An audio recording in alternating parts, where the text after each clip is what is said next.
ప్రేక్షకులందరికీ నమస్కారం. నేను గీతాంజలి.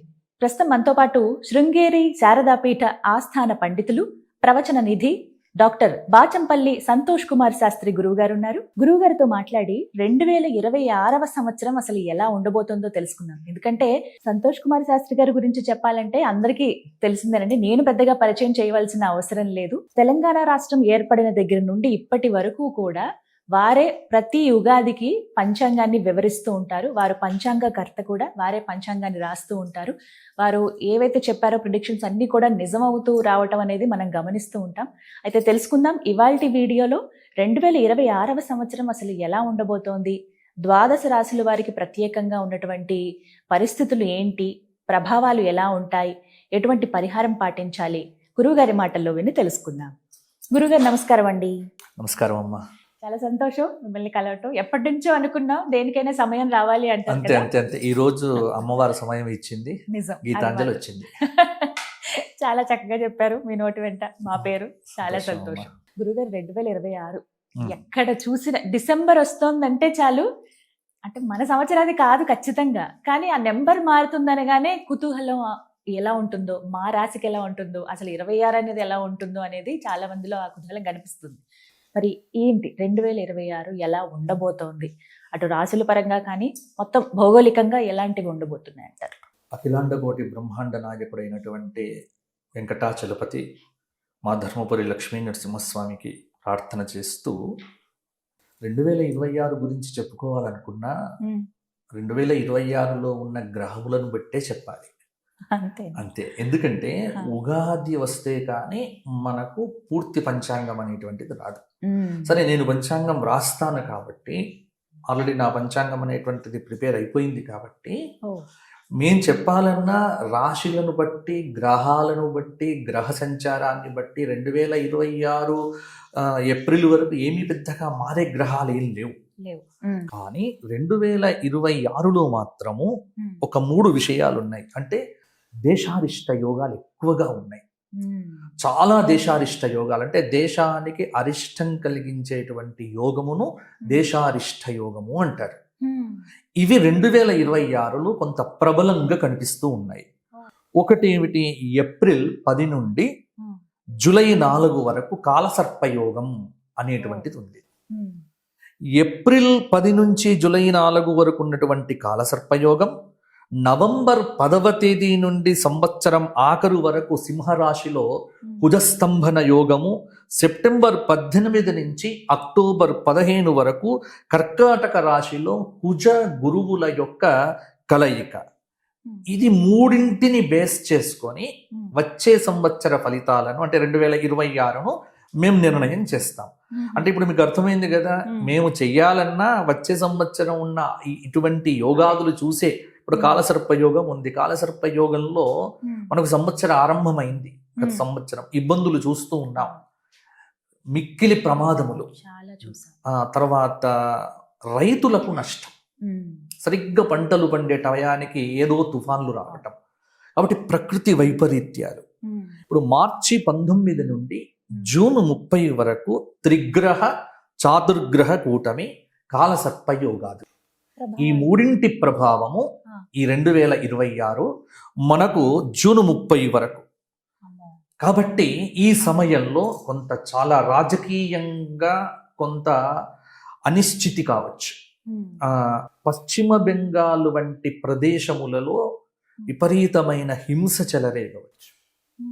కొంత మత సంబంధమైనటువంటి కొంత కల్లోలములు వీటికి హేతువు కావచ్చు.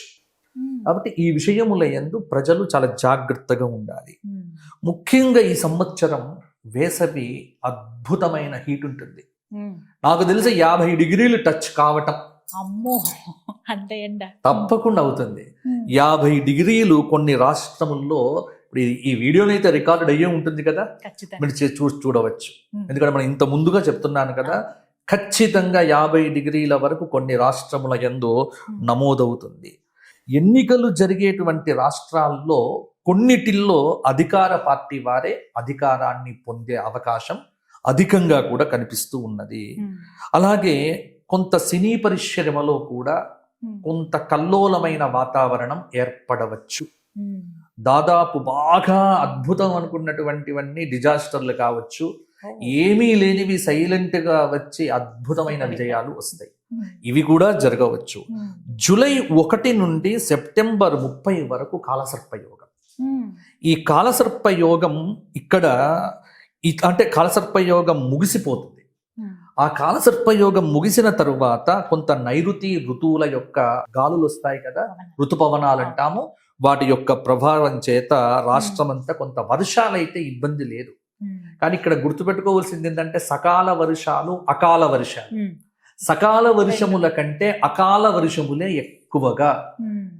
2026లో ప్రజలు డబ్బు జాగ్రత్తగా పెట్టుకోవాలి. రిసెషన్ వచ్చే అవకాశం కూడా ఉంది.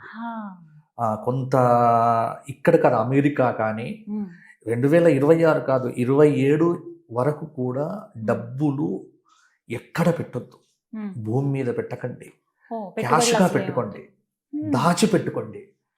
డబ్బులు విచ్చలవిడిగా ఖర్చు పెట్టడం అనేటువంటిది ఇబ్బంది పడతారు. ఎందుకంటే ఖర్చులు తగ్గించుకొని పొదుపు అనేటువంటిది కొంత విలాసాలకు, ఈ పెళ్లిళ్ళు ఘనంగా చెయ్యటాలు కొంత తగ్గించుకొని డబ్బును పొదుపుగా వాడుకోవటం అనేది 2026లో ప్రతి ఒక్కరు కూడా ఈ సూచన పాటిస్తే వారికే బాగుంటుంది.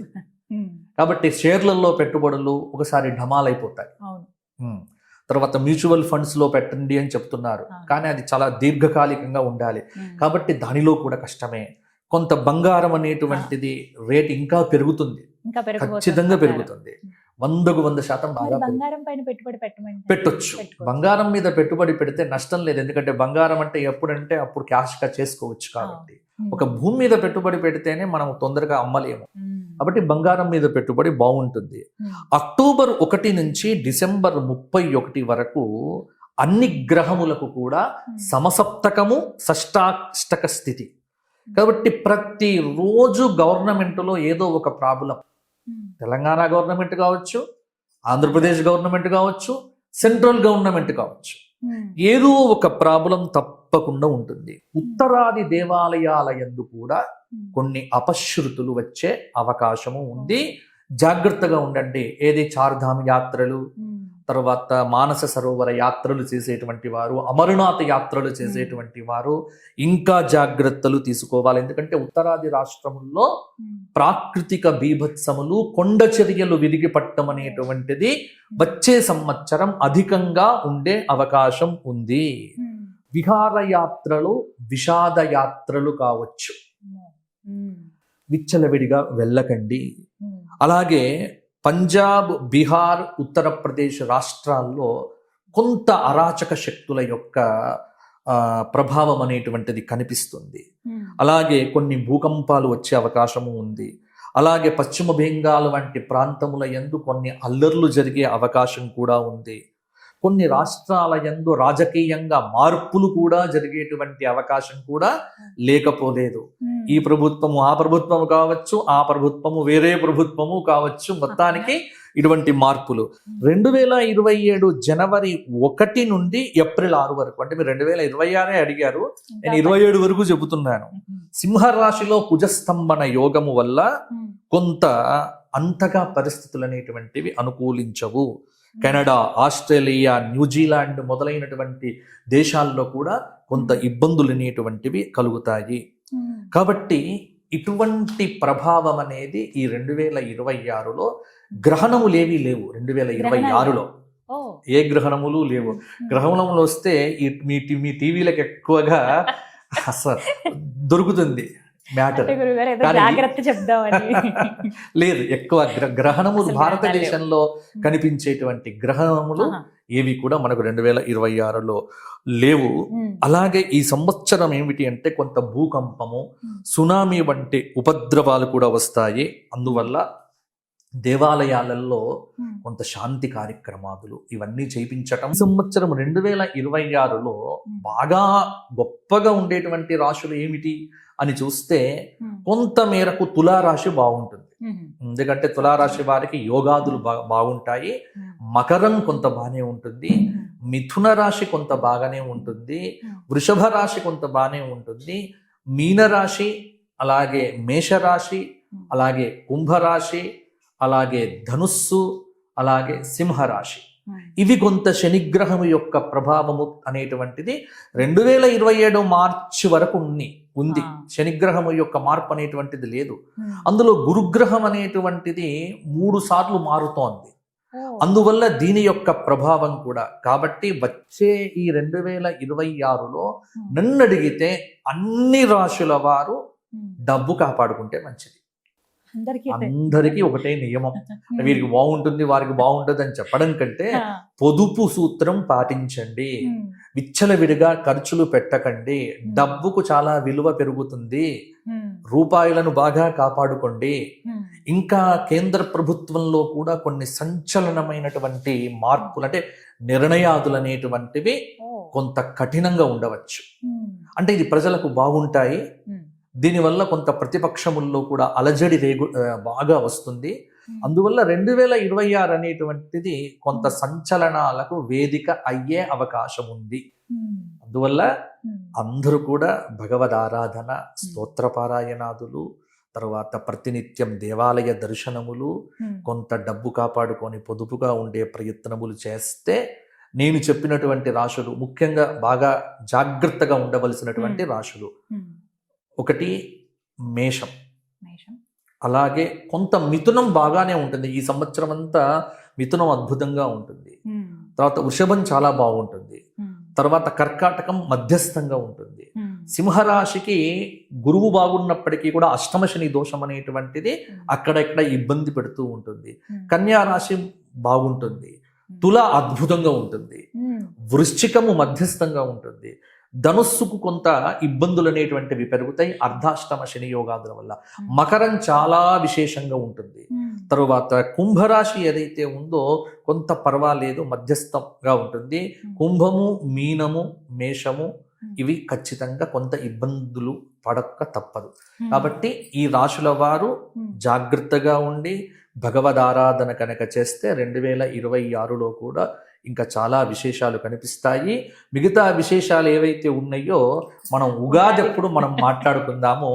అప్పటికి పూర్తి స్థాయిలో అంటే ఇవన్నీ కూడా నేను చెప్పింది కూడా వచ్చే గ్రహ సంచారాన్ని బట్టి 2026 జనవరికి గ్రహాలు ఏం మారవు, ఏ గ్రహములు మారదు, మనం నిగ్రహంగా ఉంటే చాలు. అంతే. కాబట్టి గ్రహాలు ఏవి మారవు. కానీ 2026 అనగానే మనకేమిటి జనవరి 1వ తారీఖు నాడు గుడికి వెళ్ళటాలు, కాబట్టి ఇటువంటివన్నీ మనం చూస్తూ ఉంటాం. ప్రాకృతికమైన మార్పులు లేవు, సంప్రదాయంలో వచ్చేటువంటి మార్పులు లేవు, గ్రహ సంచార రీత్యా మార్పులు లేవు. ఉగాది నుంచి ఉగాది వరకే మనం చూడాలి. మీరు అడిగారు కాబట్టి అవి ఆధారం చేసుకొనే ఈ విషయాలన్నీ కూడా నేను చెప్పడం జరిగింది. చాలా సంతోషం. ఇబ్బంది పెట్టానేమో, క్షమించండి. కానీ ఎప్పుడు వింటూ ఉంటాం మీరు చెప్పే విధానం అది. ఇప్పుడు ఎదురుగుండా చూస్తుంటే ఇంకా సంతోషం అనిపించింది. చాలా వివరంగా తెలియచేశారు. మళ్ళీ ఉగాది కోసం మేము ఎదురు చూస్తాం. తప్పకుండా ఉగాది అప్పుడు సవివరంగా గ్రహ సంచార గతులను బట్టి అప్పటికి నా పంచాంగం కూడా వస్తుంది. తర్వాత రాష్ట్ర ప్రభుత్వం కూడా చెప్పేటువంటి అవకాశం ఉంటుంది. కాబట్టి అన్ని విషయాలు అప్పుడు తప్పకుండా చర్చించుకుందాము. ఏదైనా ధర్మంగా ఉండాలి, దైవికమైనటువంటి మార్గాన్ని విడవకూడదు. ఇది ఎప్పుడూ చెప్పేదే. ధర్మాన్ని ఆచరించండి, ఆ ధర్మం మిమ్మల్ని ఎప్పుడూ కాపాడుతుంది. చెప్పారు. ధన్యవాదాలు గురుగారు.